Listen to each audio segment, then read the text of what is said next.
La ministra del Interior, Carolina Toá, reconoció que Manuel Monsalve debió haber dejado el cargo antes y no esperar hasta ese día jueves. Y admitió que los protocolos al interior del gobierno fueron insuficientes para proteger a la víctima. Esto tras asistir a la comisión investigadora por este tema, en que la secretaria de Estado también acusó al ex subsecretario de haber defraudado la confianza del presidente y del país. Para hablar de otros temas, nos acompaña hasta ahora el diputado del Partido Liberal, Vlado Mirosevic. Diputado, ¿cómo estás? Gracias por acompañarnos. Hola Nicolás, buenas tardes. Muy buenas tardes. ¿Qué le parece la autocrítica? Bien potente, hay que decirlo, bien profunda y para algunos algo tardía que entrega la ministra del Interior en esta comisión investigadora. Bueno, creo que siempre las cosas se pueden hacer mejor y lo que ha reconocido Carolina Toá yo creo que es de sentido común. Yo creo que todos estaremos de acuerdo en que las cosas se pueden hacer mejor y en particular en este caso los protocolos tienen que ser mucho más estrictos. Y claro, me parece que Carolina Toá reconoce algo que ya a todos nos parece bastante evidente, ¿no? Sin embargo, me parece valioso también el corazón de lo que dice es que Manuel Monsalve defraudó la confianza del presidente y también defraudó la confianza al final de todo el país, ¿no es cierto? Me parece que esa crítica la hicimos desde el primer minuto, pero efectivamente los procedimientos internos pudieron haber sido mejor. Creo que le encuentro todo sentido a lo que dijo la ministra Toá hoy día. Ahora, en relación a los tiempos, hay una crítica desde la oposición en términos de que ya con todo lo que se ha sabido, la respuesta finalmente a llegar a este convencimiento por parte del gobierno, representada por la ministra del Interior, quien era superiora también de Manuel Monsalve en su minuto, como decía yo, es más bien tardío. El gobierno sí. Lo que opinan es que se ve preso ya de lo que ha sido el conocimiento público y bueno, y la situación judicial, hay que decirlo, del ex subsecretario del Interior. A ver, yo tengo la impresión, Nicolás, que como país tenemos que sacar lecciones de esto. También tenemos que sacar lecciones de cómo estamos educando a nuestros propios hijos respecto de esto. Porque el caso Monsalve, si lo vemos desde arriba y no desde una mirada más chica, que a rato está la oposición en eso. Creo que como habían elecciones este fin de semana, la oposición tuvo una obsesión de intentar producir un daño electoral al gobierno y de involucrarnos a todos casi en el caso Monsalve. Eso no es así. Pero esto no viene de hace una semana, diputado. Por eso digo, me parece que la oposición ha estado en una campaña sistemática para darle un aprovechamiento político, porque la verdad, Nicolás, convengamos una cosa, no he visto a la oposición históricamente muy preocupada del derecho de las mujeres, ¿no? Objetivamente, no lo he visto. Hoy, en cambio, por este caso, parecieran ser los más feministas y los más obsesivos respecto a los derechos de las mujeres. Entonces, la verdad, yo digo, más allá de lado y lado de estas peleas sí, que yo entiendo el punto, aburren, pero para hacer la contrafactual, digamos, y lo que se apunta también, porque usted dice, claro, en términos de derechos de las mujeres hay un track record, digamos, que se podría ver, por ejemplo, en el Congreso, donde ha habido una diferencia sustancial. Sí, pero esto le pone una vara, uno dice, más alta, digamos, al oficialismo y al gobierno que se dice feminista. O sea, tiene algo de lógica también esto. Por supuesto, yo creo que aquí lo que hay que hacer es sacar grandes lecciones, ¿no? Y la primera es que cuáles son los protocolos en las instituciones públicas respecto de estos casos, ¿no? Y segundo, me parece que también una cosa que tiene que quedar absolutamente claro y tiene que ver con la educación y la cultura que estamos produciendo es que nadie puede aprovecharse de una mujer que esté bajo los efectos del alcohol en una circunstancia como esa. Nadie puede aprovecharse de eso. Creo que es una lección cultural como país que tenemos que, y sobre todo, educar a las nuevas generaciones en esa cultura, en una cultura del respeto, y me parece que eso es lo que no hubo en este caso, naturalmente. Creo que aquí hubo un aprovechamiento bastante miserable respecto a una mujer que está bajo los efectos del alcohol. Creo que es una gran conclusión, pero de verdad yo digo, vamos al tema de fondo. Ese es el tema de fondo, esa es la lección que tenemos que sacar como sociedad, no solamente la pelea entre gobierno y oposición. Y yo digo, esto está muy cruzado por las elecciones. La verdad, lamentablemente es así, Nicolás, y a mí no me gusta, no me gusta ni en este caso ni en otros, porque también han habido otros casos donde se ha hecho la misma utilización del otro lado, de la izquierda o del progresismo, también se ha hecho utilización. No creo que sea bueno para el país, y ni mucho menos para las víctimas, utilizar este tipo de casos con un fin político, electoral. Ahora, en lo concreto, el día de hoy la ministra del Interior da un punto que no se había mencionado tan tajantemente, que el jueves sale, haciendo un poco de contexto, recordando, ese jueves sale la nota de prensa al mediodía de la segunda con esta denuncia, la denuncia por violación contra el ex subsecretario del Interior. Acto seguido, en el propio Palacio de la Moneda, que de hecho fue criticado por el oficialismo, renuncia Manuel Monsalve. La ministra el día de hoy dice, ese miércoles ya teníamos los antecedentes y el convencimiento de alguna manera, y de hecho ya estábamos pimponeando nombres para el reemplazo. Sin embargo, el jueves en la mañana, y lo considera y dice, eso fue un error, es parte de la autocrítica, estaba Manuel Monsalve en la subcomisión de presupuesto en el Congreso en Santiago. O sea, la acción, usted dice, hay que tomar desde lo profundo, y estoy de acuerdo, tomar lecciones de estos casos que son de connotación pública. Estamos de acuerdo. Pero el propio gobierno no hizo una reacción inmediata. Queda al debe también. Yo creo que es evidente que en lo práctico, y hoy día se refrenda con lo que dice la propia ministra. Por supuesto, yo creo que es evidente que las cosas se pudieron haber hecho mejor. Creo que la concurrencia del subsecretario a la subcomisión mixta de presupuesto no tenía ningún sentido. Creo que en estos casos donde al inicio hay confusión, porque recordemos, está la versión de él inicialmente, que no tenía nada que ver con los hechos que fuimos conociendo al paso de los días, sí, claro. ¿cierto? La gravedad de lo que había ido sucediendo se fueron conociendo, no en ese minuto, se fue conociendo luego, las semanas siguientes. Creo que en ese caso tiene que haber, por ejemplo, un protocolo de apartar de funciones, hasta mientras se tengan a la mano. ¿Por qué cree que no se apartó de funciones? Ejemplo. Porque yo entiendo la explicación y la entiendo en lo práctico. Cuando hay una discusión, por ejemplo, de presupuesto o de cualquier proyecto y no está la autoridad ligada directamente, como por ejemplo es un subsecretario parlamentario de izquierda, de derecha, oposición o oficialismo, dicen no, pues yo no sigo conversando hasta que esté la persona que tiene que estar. Yo entiendo la explicación administrativa, pero aquí ya habían antecedentes, y lo dice el día de hoy la ministra del Interior, de que había plausibilidad de un delito de violación, e igualmente estuvo ahí en la mañana.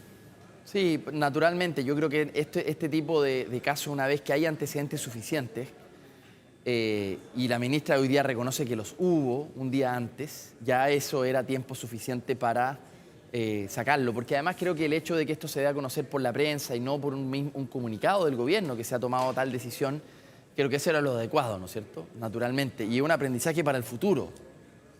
También creo que desde ese punto de vista valoro la autocrítica que hace la ministra. Me parece además a esta altura ya bastante evidente y me parece muy bien que la haga. Habla también de un cierto coraje, una cierta valentía, ir a la comisión a reconocerlo, digamos, porque otra cosa es que lo diga ella, porque dicho por ella tiene un poder significativo. Bueno, en fin. Pero con el paso de tantas semanas, diputado, quiero volver al punto, y yo estamos de acuerdo que la autocrítica siempre es necesaria, pero cuando pasa mucho tiempo, cuando hoy día yo escucho de la ministra del Interior, habían datos de que era plausible, digamos, esta investigación que se estaba desarrollando. Sí. Tuvimos la conferencia de prensa del presidente, donde, claro, quería ser muy transparente en el tema, pero no tuvimos esa misma declaración en su minuto, cuando ya había plausibilidad. Vuelvo al concepto. Digo, los tiempos...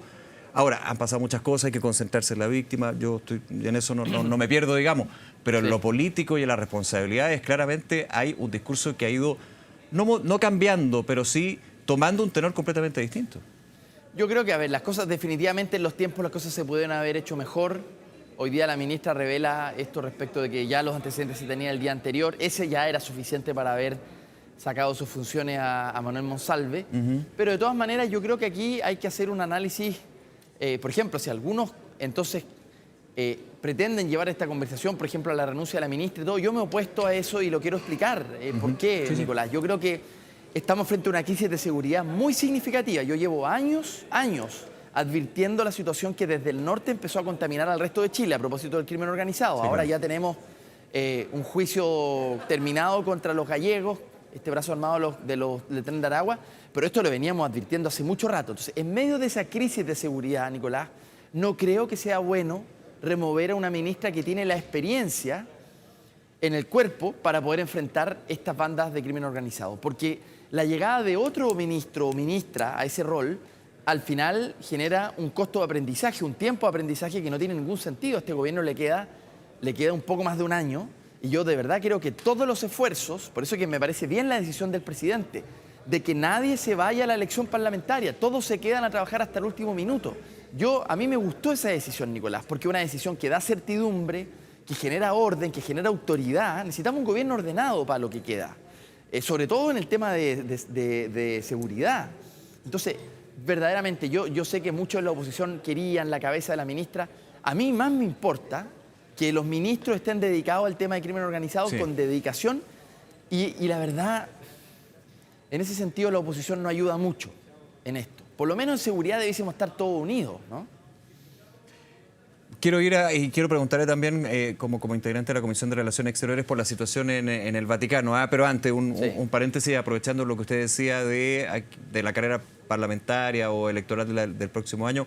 ¿Cómo evaluó usted lo que fue estas últimas elecciones? No solamente la segunda vuelta de gobernadores regionales, sino que era la última patita, digamos, de un proceso que tuvimos 2 días, cores, consejeros regionales. ¿El oficialismo gana o pierde? ¿O se ve fortalecido o se ve disminuido de alguna manera? ¿Cómo lo ve usted? Bueno, yo creo, Nicolás, que la respuesta es evidente. Creo que hoy día la marraqueta fue más crujiente en la mañana. Yo por lo menos me levanté contento porque creo que una cierta avalancha o tsunami que se esperaba en favor de la oposición no solo no sucedió, sino que, digamos, las fuerzas no de derecha, por decirlo así, del centro hacia la izquierda, logramos tener una mayoría en gobernadores. Yo creo que los resultados fueron realmente buenos.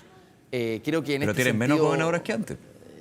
Sí, pero usted debe recordar que la elección anterior fue una elección absolutamente excepcional, donde el resultado fue 15-1. Ese es un resultado, digamos, irrepetible en la historia de Chile. Es muy difícil imaginar que las fuerzas van a estar 15-1 nuevamente.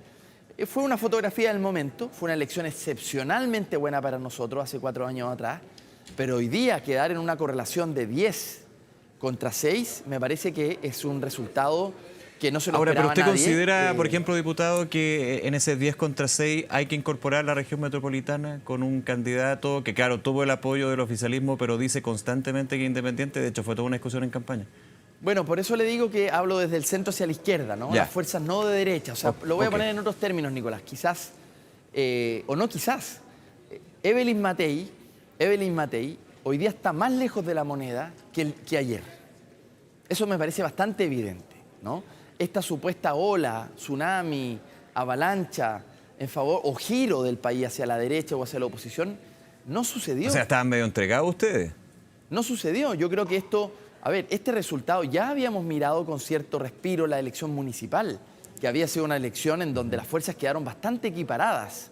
No se produjo una posición, digamos, dominante de la oposición, de la derecha. Eso no pasó en la municipal. Las fuerzas se equipararon. Y ahora uno ve la segunda vuelta, en donde uno podría decir, miren, las derechas fueron divididas en la municipal, pero en la segunda vuelta iban todas unidas. A pesar de eso, el resultado para ellos fue bastante discreto, yo diría. La oposición, la derecha, Evelyn Matei tuvo un resultado, yo diría, mucho menor del que esperaban. Mucho menor del que esperaban, con un escenario de voto obligatorio y con un escenario de segunda vuelta en donde esta idea del plebiscito, ¿no?, que ellos mismos instalaron sobre el gobierno, terminó en un resultado que no le es favorable a ellos. Ahora, pero el oficialismo dijo que no era un plebiscito del gobierno, pero ahora escuchamos Yo no lo creo. Yo nunca he creído que es un plebiscito del gobierno. Esta es una idea que instalaron ellos mismos. Ya, ok. Y que yo nunca he creído, porque ¿cómo hacer un plebiscito del gobierno? No tiene sentido. No, claro. Pero lo que sí creo es que en un escenario de segunda vuelta, que es un escenario binario, voto por A o por B, claramente identificado las culturas políticas de A y de B, me parece que el resultado que se obtuvo fue un resultado que a nosotros nos da un respiro, que salimos fortalecidos como sector y que aquellos que aspiraban a tener un resultado muy dominante, algunos decían, Nicolás, que querían repetir el 60-30 o 60-40, 62-38 para ser más exacto, del 4 de septiembre. Algunos decían que el clivaje hoy día electoral iba a ser del 62-38 y eso iba a marcar las elecciones de aquí en adelante, casi como la del 5 de octubre del 88. Yo he escuchado eso, era una tesis que tenía sectores de la derecha, que casi el clivaje del sí y el no esta vez se iba a expresar a propósito del primer plebiscito del 4 de septiembre de apruebo o rechazo. Bueno, esa tesis está completamente equivocada. No hay 60-40 no está expresado en esta elección de gobernadores, siendo que tenía un escenario para que se expresara, porque, de nuevo, era una elección binaria. Entonces creo que realmente no son los resultados esperados. Creo que Matei está más lejos de llegar a la moneda hoy que ayer y me parece que... ¿Y eso le da más pie a usted, que ya levantó una precandidatura presidencial? Bueno, no, yo he abogado en mi sector porque hayan primarias. Yo creo, Nicolás, tengo la impresión de que en la derecha no va a haber primaria presidencial, que van a nominar a Evelyn Matei derechamente. Nosotros, en cambio, tenemos que hacer primaria. Tiene que haber un ejercicio democrático, tiene que haber un ejercicio de un debate de ideas. Yo estoy preparando con 100 expertos el programa de gobierno. Yo quiero presentar el programa de gobierno y quiero discutir por qué mis políticas educativas son mejores que otras. Y por lo tanto, creo que ese debate tenemos que tenerlo, va a hacerle bien a nuestro sector y le va a hacer bien al país, porque vamos a tener un debate de ideas, vamos a revitalizar las ideas de la centroizquierda, que yo creo que hoy día, además, con un escenario de voto obligatorio, yo déjeme decirle, tenía cierto temor respecto al voto obligatorio.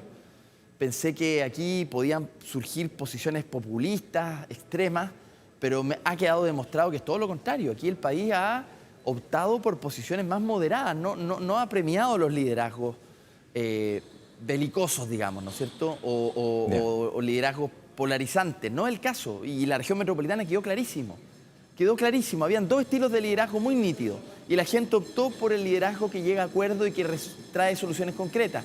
Y no por el polemista polarizante. Entonces, creo que hay una buena noticia. Sí. Chile vuelve un poco a Diputado, su tradición de mayor sobriedad en estos temas, ¿no?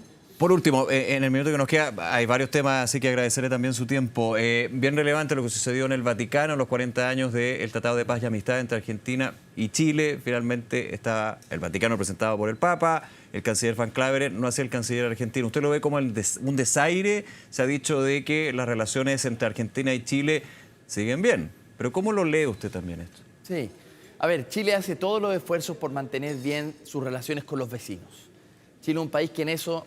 Nosotros no tenemos un historial de ser un país que está buscando conflictos con los vecinos, sino que más bien tenemos un historial en el sentido contrario. Nosotros somos un país que está buscando permanentemente el diálogo y los acuerdos para mantener la fiesta en paz, porque entendemos que la prosperidad, el crecimiento económico, los empleos dependen de que estemos bien y también la estabilidad de las inversiones, ¿no es cierto?, que puedan llegar a nuestros territorios depende mucho de nuestras relaciones pacíficas con nuestros países vecinos.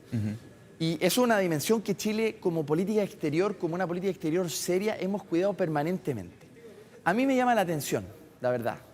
Es bastante sorpresivo que un acto tan importante, simbólico, porque recordemos la Iglesia Católica en esto tuvo un papel, el cardenal Zamoré, un papel histórico de evitar en parte el enfrentamiento armado hace 40 años atrás. Entonces creo que no era menor, era muy simbólico el encuentro que iba a suceder hoy con el Papa en el Vaticano. Es sorpresivo que no llegue el embajador, el canciller, perdón, argentino. Es sorpresivo. Pero sin embargo, creo que nosotros somos un país que va a seguir manteniendo su política exterior y no nos vamos a mover de eso. Un país amistoso, un país que no tiene nada pendiente con los países vecinos, sino que más bien un país que nosotros queremos prosperidad para nuestros pueblos y eso depende de que tengamos buenas relaciones. En las últimas décadas con Argentina se ha entendido así, distintos gobiernos han entendido esto. Y en Chile ha pasado lo mismo. Ojalá que no nos salgamos de esa tradición de las últimas décadas. Diputado Vlado Mirosevic, como siempre, muchas gracias por acompañarnos, diputado, que esté muy bien. Muchas gracias a ti, Nicolás. Hasta luego, nos vemos.